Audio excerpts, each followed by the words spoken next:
মামা, মাঝে মাঝে আমি তোমাকে চিনতেই পারি না। কখনো মনে হয় তুমি এরকমই, আবার কখনো মনে হয় তুমি কমপ্লিটলি একজন অন্য মানুষ। এক এক সময় বাড়ির দালানে বসে কত কত গরিব মানুষকে নিজের হাতে পরিবেশন করে তুমি দরিদ্র ভোজন করা, বাচ্চাদের জন্য শীতের কাপড় পাঠা, আর সেই তুমি এখন উমাদের পরিবারের সাথে এরকম ব্যবহার করছো কেন মাম্মা? এই দুরকম আচরণ কেন মাম্মা? অভি, তোর কেন মনে হচ্ছে আমি দুরকম আচরণ করছি? আমি দুরকম আচরণ করছি না। আমি সত্যিই ভালোবাসি গরিবদের নিজের হাতে রান্না করে খাইয়ে, তাদের নিজের হাতে পরিবেশন করে খাইয়ে আমার ভালো লাগে। আমার মনে হয় আমি পাপ মুক্ত হলাম, কারণ গুরুদেব বলেন যে গরিবদের যদি মন থেকে সেবা করা যায় সে হয় নারায়ণ সেবা। সে কারণেই তো বলে যে দরিদ্র নারায়ণ সেবা। আর গরিব বাচ্চাদের তাদের দান করতে, তাদের পাশে দাঁড়াতে আমার খুব ভালো লাগে। আমার কোথাও থাক সে কথা অভি, তুই বুঝবি না, কিন্তু তার সঙ্গে এদের মাথায় তোলার কি সম্পর্ক?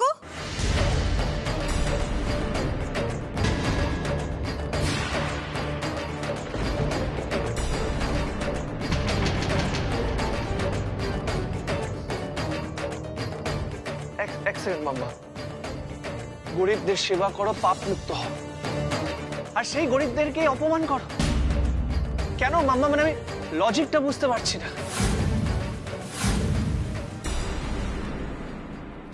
মাম্মা প্লিজ বোঝার চেষ্টা করো, পৃথিবী অনেক এগিয়ে গেছে।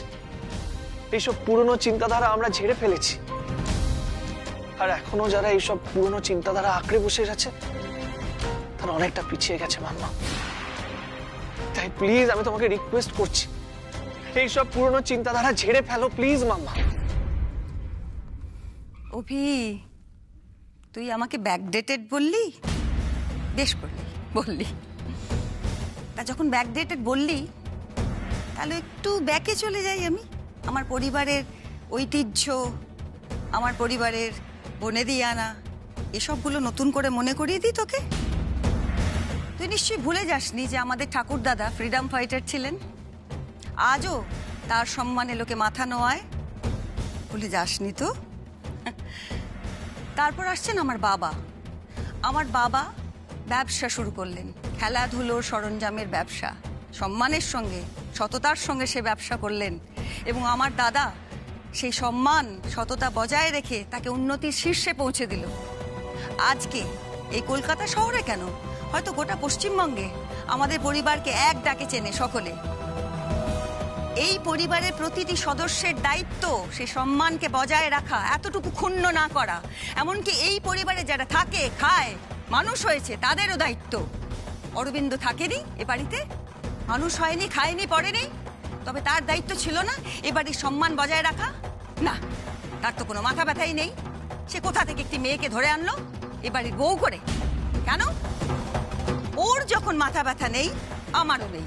অরবিন্দ কাকে বিয়ে করলো, কার সঙ্গে সম্পর্ক হলো, কে ওর পরিবারের অন্তর্ভুক্ত, আমি জানি না। সেই অরবিন্দের বউ ভাত নিয়ে তুই এত মাতামাতি করছিস, আমার যথেষ্ট আপত্তি আছে। কেন হবে, কেন হবে এ বাড়িতে সেই অনুষ্ঠান? কে ও? ও দিদি ভাই, তুমি এবার পিউ, যে দায়িত্বটা পালন করতে বলেছিলাম পারিসনি যখন, এখন চুপ করে থাক। আমি তো অভির সঙ্গে কথা বলছি। অভি, এই যে ওনারা এতগুলো তত্ত্ব নিয়ে এসছেন, তোর মনে হয় মানে সাধ্যের বাইরে গিয়ে যে ওনারা কিনে এনেছেন, সেটা কেন কিনে এনেছেন তুই বুঝতে পারছিস না? হ্যাঁ, এখন যদি ওর মা মানে উমার মা আমাকে এসে বলে একটি শাড়ি গছিয়ে দিয়ে যে এই শাড়িটি আপনার জন্য আনা হয়েছে, আপনি পরুন, দয়া করে আপনি পরুন, কেন পরবো? আমার যোগ্যতা অনুযায়ী শাড়ি আনা উচিত ছিল না তার? আনেননি, ওই শাড়ি আমি কেন গায়ে তুলবো? কেন?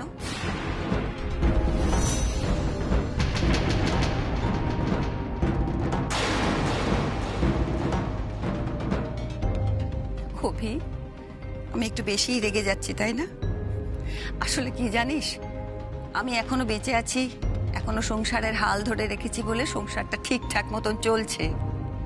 এই যদি তোর মায়ের হাতে ছেড়ে দিতাম না সংসারটি, দেখতি সংসারটা এতদিন শ্রীক্ষেত্র হয়ে গেছে। আমি বুঝলাম না, এখানে মায়ের প্রসঙ্গ আসছে কোথা থেকে? আসবে না? তুই তো ভাবছিস কেন? আমি নিশ্চিত, তুই নিশ্চিত যে তোর মা এখানে থাকলে এদের এতক্ষণে আপ্যায়ন করে আদর করে চা জল খাইয়ে এমনকি মুখের গোড়ায় মিষ্টিও এগিয়ে দিত। মামা, ওরা আমাদের নতুন কুটুম, সেটাই তো শোভনীয়। কুটুম? কে? কারা কুটুম? এখানে কারা কুটুম? মামা প্লিজ, ভুলে যেও না অরবিন্দ এই বাড়ির ছেলে। ওর শ্বশুর বাড়ির লোকজন আমাদের কুটুমই হবে। ওনাদেরকে সম্মান দেওয়া স্বাভাবিক। অভিমন্যু, থাক না বাবা, এ নিয়ে কথা বাড়িয়ে কোনো লাভ নেই। আর তাছাড়া উনি তো ঠিক কথাই বলেছেন, আমাদের মেয়ে যেখানে আছে আমাদের সেখানে গিয়েই বসা উচিত। কোনো ভুল কথা তো বলেননি, ঠিকই বলেছেন উনি।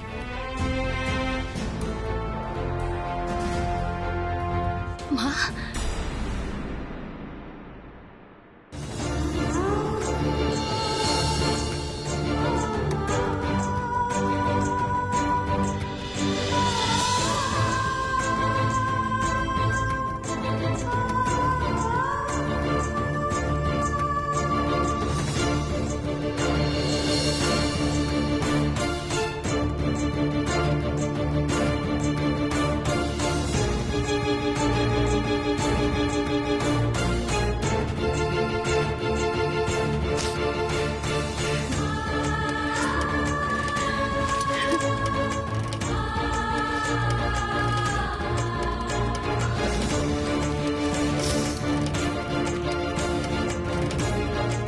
কি হয়েছে?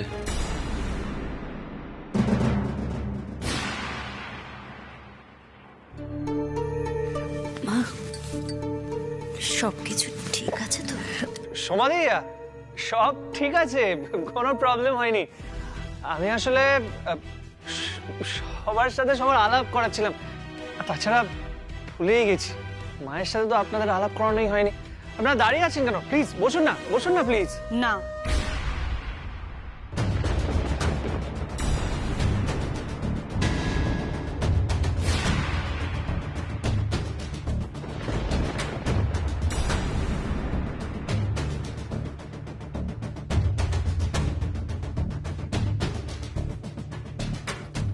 অভিমন্যু বাবু, এতক্ষণ ধরে এখানে যে কথোপকথনটা হলো, তারপর আর আমাদের এখানে বসে থাকাটা মনে হয় উচিত হবে না।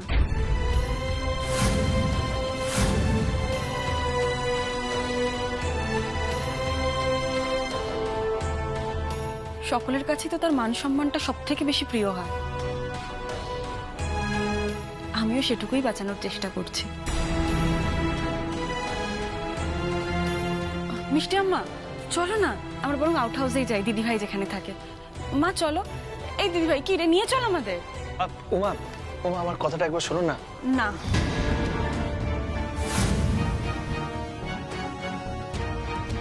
আমাদের আর আটকাবেন না অভিমন্যু বাবু। আপনাদের বনেদি পরিবার, বেশ নামডাকলা লোক আপনারা। এই শহরেও বেশ পরিচিতি আছে আপনাদের। ঠিক তেমনি ব্যান্ডেলে ওর বাবাকে সকলে চিনত।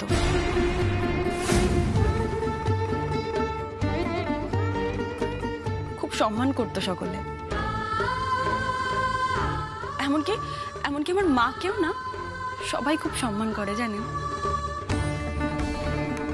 আমার মা একা লড়াই করে গয়না বড়ি বিক্রি করে আমাদের 3 বোনকে পড়াশোনা শিখিয়েছে, মানুষের মতো মানুষ করেছে। আর শুধু চেনা পরিচিতরাই না, আমরাও আমাদের মাকে খুব সম্মান করি।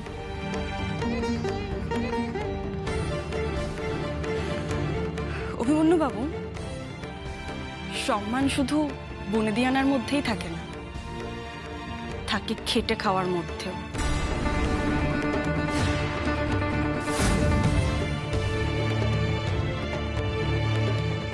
থাকে লড়াই করে বেঁচে থাকার মধ্যেও।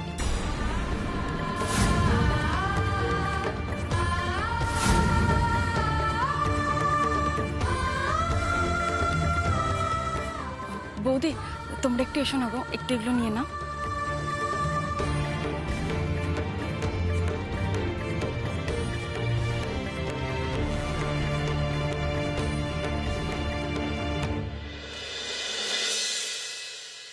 চলো মিষ্টি আম্মা।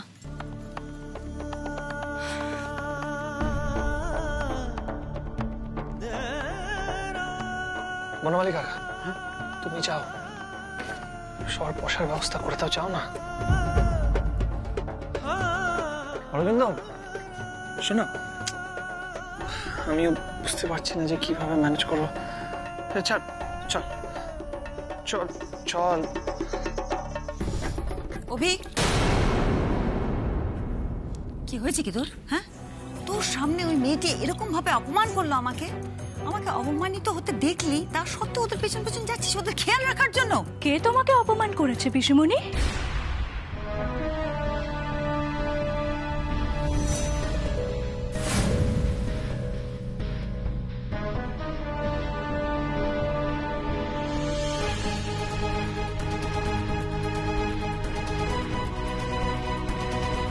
উমার বাড়ির লোকজনকে দেখলাম বলে মনে হলো। তাও সব তত্ত্ব নিয়ে ওরা কোথায় গেল ওদিকে? আলিয়া ওরা আউট হাউসে গেছে। ও দ্যাটস বেটার। এমনিতেও ওই শাড়ি এই বাড়ির কারো গায়ে তো মানাবেও না, নিয়ে গেছে, ভালোই করেছে। আলিয়া, তুই মন্তব্য করছিস কেন? Excuse me? আলিয়া, এটা বাড়ির ইন্টারনাল ম্যাটার। এই টপিকের ব্যাপারে তুই কিছু জানিস না, so please please don't interfere. ও ভীষণ। ভেতরে যা। মানেটা কি? বললাম তো, ভেতরে যা।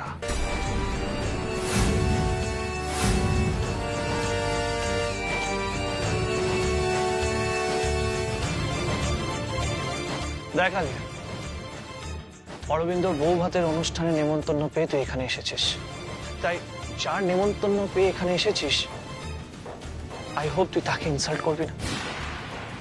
এটুকু এটুকু শিক্ষা তো তোর মধ্যে আছে, তাই না? অভি, ওই উমার শিক্ষার ব্যাপারে তোর কিচ্ছু বলার নেই? কিচ্ছু না?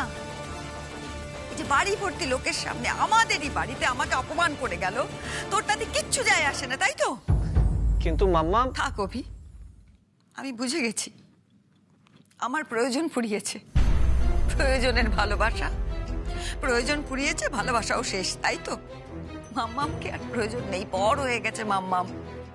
দেখ না, আমাকে যা নয় তাই বলে অপমান করলো বাড়ি ভর্তি লোকের সামনে, তুই একটা কথাও বললি না, একটা প্রতিবাদও করলি না, উল্টে ওদের হয়ে কথা বলছিস, ওদের খেয়াল রাখছিস, ওদের জন্য ব্যস্ত হয়ে পড়ছিস। কেন রে? এরপর থেকে আর মাম্মামের কোনো সম্মান নেই না তোর কাছে? মাম্মাম, তুই ভুল করছো।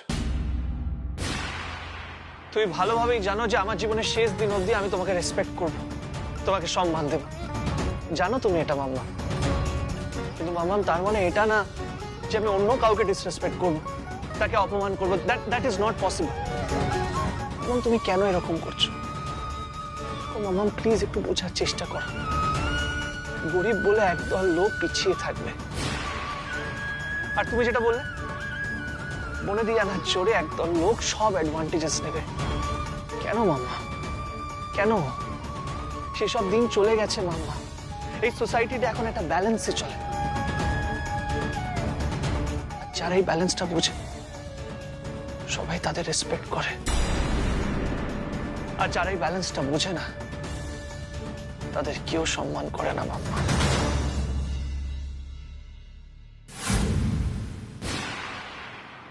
অভি, অভি, কি বললি তুই আমাকে? কি বললি? অভি আমাকে অপমান করলো, আমাকে বললো যে আমি ব্যালেন্স করে চলতে পারি না, তাই সম্মান পাবো না। তুই আমাকে অসম্মান করলি অভি। বর্দি, এরকম কেন কাঁদছো? ও ওইভাবে বলেনি। দিদি ভাই, তুমি এরকম ভাবছো কেন?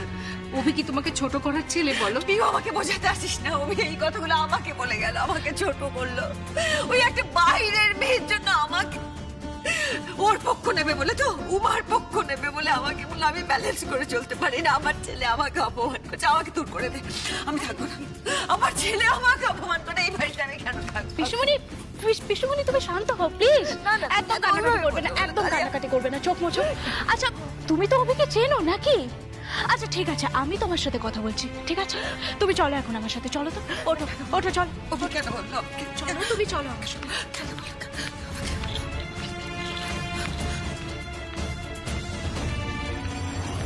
তোর অনুষ্ঠানের আনন্দটাই একদম মাটি হয়ে গেল। এসব নিয়ে ভাবলে চলবে ঈশিতা? যে লোকজন এসছে তাদের খাবারের ব্যবস্থাও তো করতে হবে। চলো আমরা গিয়ে সেসব ব্যবস্থা করি। চলো চলো চলো ঈশিতা, চলো।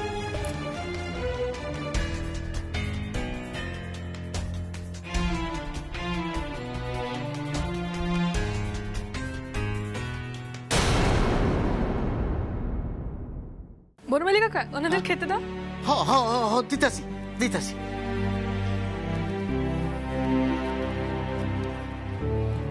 লন লন টিফিন খান লন।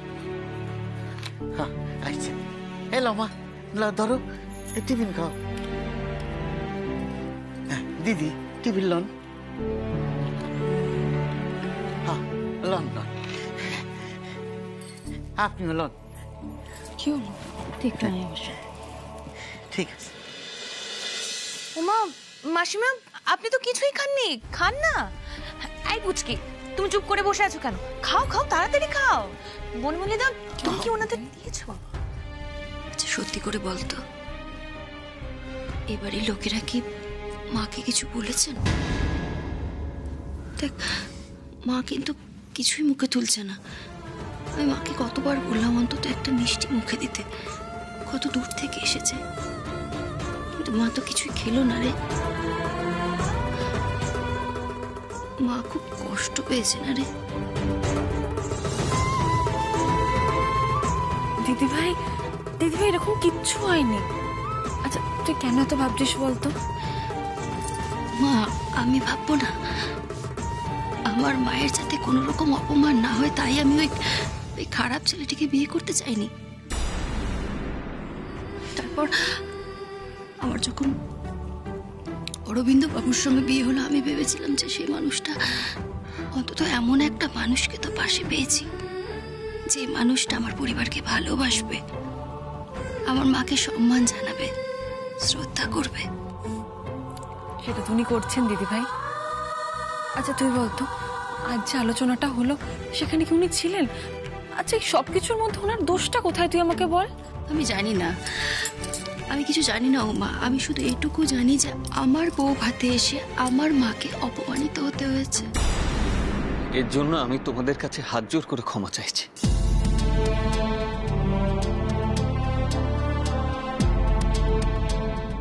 সোমা, দাঁড়াও। দেখো, যে ঘটনা ঘটলো তা ঘটা উচিত হয়নি। তোমাদের সাথে যা যা হয়েছে আমার মামা আমাকে সবটাই বলেছেন। আমার মামা মানে এবারের বনমালী কাকা, তিনি আমার মামা হন। আমার পিসমুনি আসলে ওই রকম, জানো তো, খুব চট করে রেগে যান।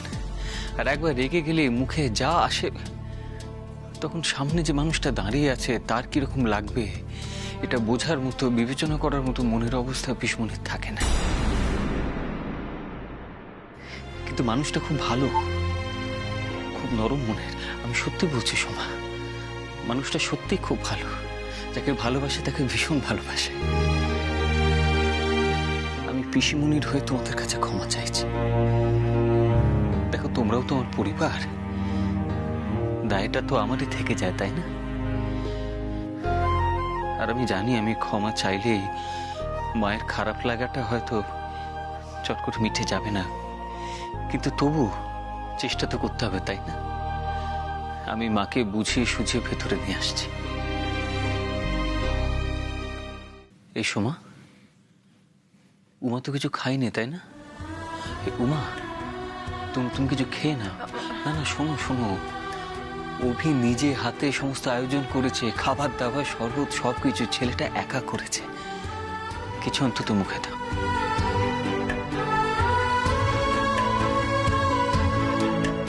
আর চিন্তা করো না, মায়ের অভিমান আমি ভাঙাবই। একবার বিশ্বাস করে দেখতে পারো, কিন্তু ঠকতে হবে না।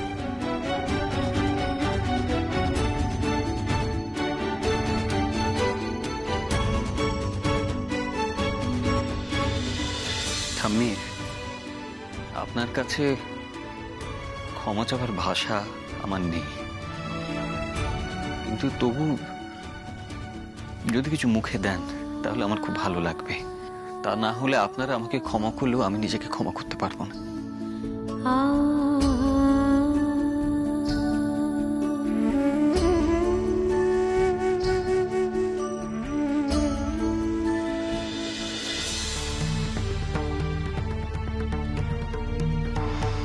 হ্যাঁ রে অভি, হ্যাঁ বলছি এত লোকজনের আওয়াজ শুনলাম, উমার বাড়ি থেকে সবাই এসে গেছে?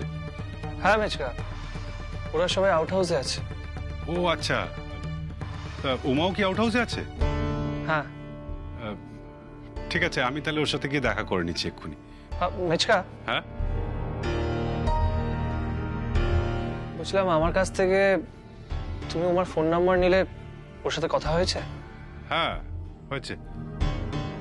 কি একটা দরকার ছিল তোমার, সেটা জানতে পারলে? হ্যাঁ করেছিলাম ফোন তো উমাকে, আমার ওই বন্ধুর অ্যাড্রেসের ব্যাপারে, ওই ব্যাপারে একটু কথা বলবো গিয়ে। বলছি উমা আউট হাউসে আছে না? ঠিক আছে, আমি দেখা করে নিচ্ছি।